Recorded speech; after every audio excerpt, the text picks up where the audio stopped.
4 PM news network में दोस्तों आपका स्वागत है। मैं हूं आपके साथ राशिद ज़हीर।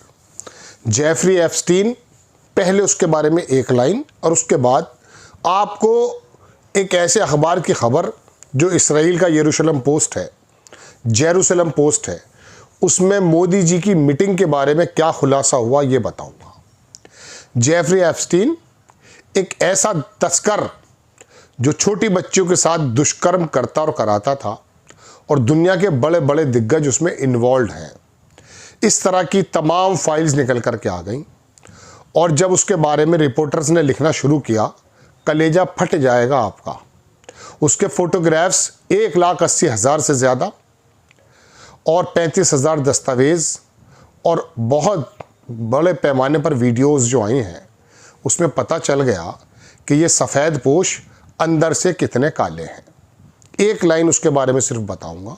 बहुत छोटी कम उम्र बच्चियां, एक अखबार में रिपोर्टर लिखता है कि उनको उल्टा लटका करके प्रताड़ित किया जाता था और जब ब्लड उनके खून सर में आ जाता था उल्टे लटके हुए, तो उनको उसमें ब्लेड मार करके वो खून पिया जाता था। मैं नहीं कह रहा हूँ, एक रिपोर्टर कह रहा है इस बात को, ताकि उसकी मर्दानगी, उसकी जवामर्दी बाकी रहे। बाकी तो दुष्कर्म और वो जो तमाम तस्वीरें आप वीडियोस देखेंगे दहल जाएंगे। अब अंदाज़ा हो जाएगा कि माइकल जैक्सन हो, बिल गेट्स हो, ट्रंप हो या दुनिया के और दूसरे लोग जो उसमें मुलव्विस थे, वो किस प्रकार की प्रवृत्ति के लोग थे। इस बात को ख़त्म कर देता हूँ। यही जानवरों का किस्सा है, हमारा किस्सा नहीं है।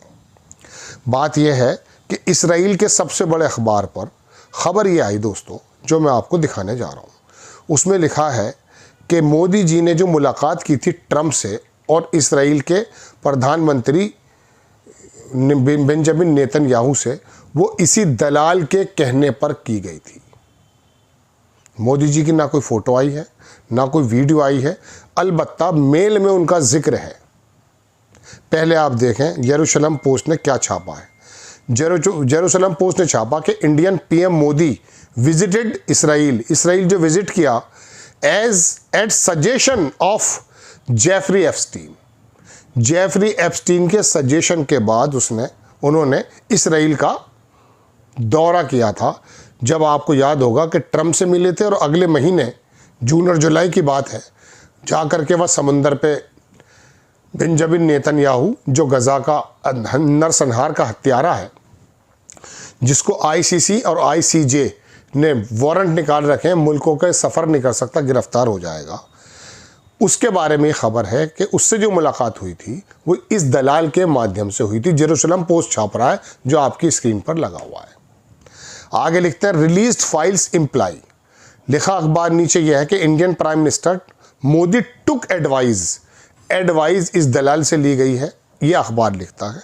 एंड डांस एंड सेंग, ये तो आप सुन ही चुके हैं पहले, लेकिन मैं आपको ये बताना चाहता हूँ, Israel for the benefit of the US president they had met ये पूरा आप लिख भी चुके हैं, देख भी चुके हैं, फाइल्स में ये लिखा हुआ था। अगर जेफरी एप्स्टीन ये मुलाकातें फिक्स कर रहा था तो हमारे प्रधानमंत्री मोदी जी से इसका ताल्लुक क्या है? मोदी जी ने डायरेक्ट तो उसको कॉल किया नहीं होगा। अब इसके बारे में जेरूशलम पोस्ट ने लिखा और दुनिया के दूसरे अखबारात लिख रहे हैं। एक जगह अनिल अंबानी का नाम आ रहा है कि शायद वो मीडिएटर बना होगा, एक तरफ हरदीप पुरी का नाम आ रहा है। हम ये नहीं कह रहे कि किसने मिलवाया, किसके एडवाइस, लेकिन हमारा प्रधानमंत्री अगर इस तरह के दुष्कर्मी और दलाल आदमी की एडवाइस के साथ मुलाकातें कर रहा है, तो आप समझ लीजिए कि हमारा स्तर कहाँ पर है। अब कुछ खबर मैं आपको और दिखाता हूँ। एक खबर के मुताबिक, ये ड्रॉप साइट की खबर है, आपकी स्क्रीन पर लगी है, कि leadership would like your help. Leadership जो है वो आपकी हेल्प चाहती है। इंडियन बिलियनियर टेप्ड, ये इंडिया का जो बिलियनियर है, अब आपकी तस्वीर भी देख रहे हैं आप, इसने कहा जेफरी एप्स्टीन से before Modi visit to US and Israel. आपको बराबर में वो दुष्कर्मी नज़र आ रहा है, ये देख सकते हैं, ये जेफरी एप्स्टीन है और ये बराबर में अनिल अंबानी है और ये बराबर में प्रधानमंत्री मोदी है। जेफरी एप्स्टीन के बारे में आपको मालूम है 2019 में अपने सेल में ये मारा गया था। इसका जो लड़की इसके साथ काम करती थी मैक्सवेल, उसका जो बाप था उसने इसको हायर किया था। ये तो बेसिकली एक टीचर था, उसकी भी एक मौत हो गई थी। और जब उसको तेल अबीब में दफनाया गया, इसके साथ जो बंदी है जो जेल में है, मैं उसकी तस्वीर मिलेगी आपको दिखाता हूँ। चलिए मैं उसकी तस्वीर भी आपको दिखाई देता हूँ। ये है उसकी तस्वीर जो आपको ब्लैक टी शर्ट में नज़र आ रही है। ये है वो लड़की, मैक्सवेल इसका नाम है, और ये अभी जेल में बंद है जो इसके साथ थी। इसका जो बाप था उसकी भी तस्वीर में दिखाता हूँ। ये दोनों साथ मिलेंगे आपको। ये सफ़ेद कोट में जो आपको नज़र आ रहा है बॉल लगाए हुए, ये इसका बाप था। ये एक बिजनेसमैन और एक अखबार को चलाता था। किसी ज़माने में स्पेन में शायद 2091 में, मेरे ख्याल से 91 में या 2012 में, मैं एग्जैक्टली भूल रहा हूँ, इसकी मौत हो गई थी। वो भी संदिग्ध थी। तो ये तमाम लोग मोसाद और डीप स्टेट के लिए काम करते हैं, ऐसा दुनिया का कहना है। इन लोगों ने ही ये पूरा का पूरा मोसाद के कहने से कंप्रोमाइज़ होकर के एक आयरलैंड खरीद लिया, आइसलैंड खरीद लिया, जो भी वो है, सेंट जेम्स जिसका नाम मैंने आपको कल बताया था, वहाँ पर ये दुष्कर्म होते थे। इसमें तस्वीरें तो आपको मैं दिखाई सकता हूँ। खैर, तो ये वो आदमी है। अब इसमें हुआ यूँ है दोस्तों, देख सकते हैं आप, जब ये इसका मैक्सवेल का बाप मरा था तो याद रखिएगा मोसाद के 6 डायरेक्टर्स, मौजूदा भी और पूर्व भी, इसकी मौत में शामिल हुए थे। इसकी मौत का फ़ोटो भी मैंने निकाला है। देखिए ये खड़े हैं बराबर में, ये इसकी शरीर पड़ा है इसका, और बराबर में लोग खड़े हैं। ठीक, तो दोस्तों ये एक ऐसी कहानी है जो आपकी और मेरी समझ से बाहर है। आप तो अखिलेश यादव, मायावती और केजरीवाल और योगी आदित्यनाथ के एक्शन के बारे में बात करते रहते हैं। हमें आपको तो पता ही नहीं दुनिया खेल क्या खेल रही है। अब मैं आपको दूसरी चीज़ दिखाता हूँ। देखिए ये एक तस्वीर है, एप्स्टीन फाइलों में नाम आने पर स्लोवाकिया के NSA का इस्तीफ़ा। इसके बारे में एक पत्रकार ने लिखा कि क्योंकि उसे पता था, देखिए लिखा कि यही फ़र्क होता है नैतिक समाज और नैतिक दिवालियापन में। स्लोवाकिया में जेफरी एप्स्टीन से जुड़ी फाइलों में राष्ट्रीय सुरक्षा सलाहकार का नाम आया। ना अपराध सिद्ध हुआ, ना मुकदमा चला, ना गिरफ्तारी हुई, फिर भी उसने इस्तीफा दे दिया चूंकि गैरतमंद व्यक्ति था। क्यों? क्योंकि उसे पता था कि संदेह भी सार्वजनिक पद के लिए कलंक होता है। संस्थाओं की साख व्यक्ति से ऊपर होती है, नैतिकता सबूत का इंतजार नहीं करती। अब क्या हुआ? अब जरा भारत को देखिए। दुनिया के सबसे बदनाम यौन अपराधी, मानव तस्कर और ब्लैकमेलर से ईमेल्स निकलते हैं, नाम आते हैं और संदर्भ साफ होते हैं। और जवाब क्या? औपचारिक मुलाकात थी, डिप्लोमेटिक सर्किल में सब मिलते हैं, कुछ साबित तो नहीं हुआ। सवाल पूछना देशद्रोह है। कुछ साबित तो नहीं हुआ, साबित तो आपके यहाँ कुछ होता नहीं है।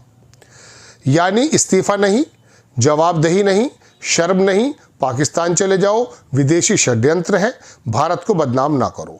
यहाँ नैतिकता नहीं, नैरेटिव मैनेजमेंट चलता है। यहाँ पद की मर्यादा नहीं, व्यक्ति की पूजा होती है। यहाँ नाम आना अपराध नहीं है, सवाल उठाना अपराध है। यूरोप में नाम आया, पद छोड़ा, भारत में नाम आया, सवाल करने वाला गद्दार। इसलिए लिखा यह है कि सिद्ध हुआ या नहीं, असली सवाल यह है कि क्या सत्ता में, इसलिए फ़र्क साफ है। स्लोवाकिया में लोकतंत्र है, भारत में बहुमत का कवच है। और हाँ, ये बहस अपराध सिद्ध हुआ या नहीं इसकी नहीं है। सवाल यह है कि क्या सत्ता में बैठे लोग अब इतनी भी नैतिकता नहीं बची कि नाम आने पर पद छोड़ सकें। अगर नहीं तो फिर उन्हें संस्कारी नैतिक राष्ट्रीय कहने का ढोंग भी बंद कर देना चाहिए, क्योंकि नैतिक समाज बहानों से नहीं, इस्तीफों से पहचाने जाते हैं। ये एक पत्रकार की ज़बानी है। किन लोगों के इसमें नाम नहीं आए हैं उनकी तस्वीर और दिखा दूं। ईरान का supreme leader Khamenei, Putin, Xi Jinping, और जिसको कह रहे थे कि कोरिया का president Kim Jong Un, Imran Khan, और ये मलेशिया का PM। इनकी भी तस्वीर देख लीजिए, लोग लिख रहे हैं।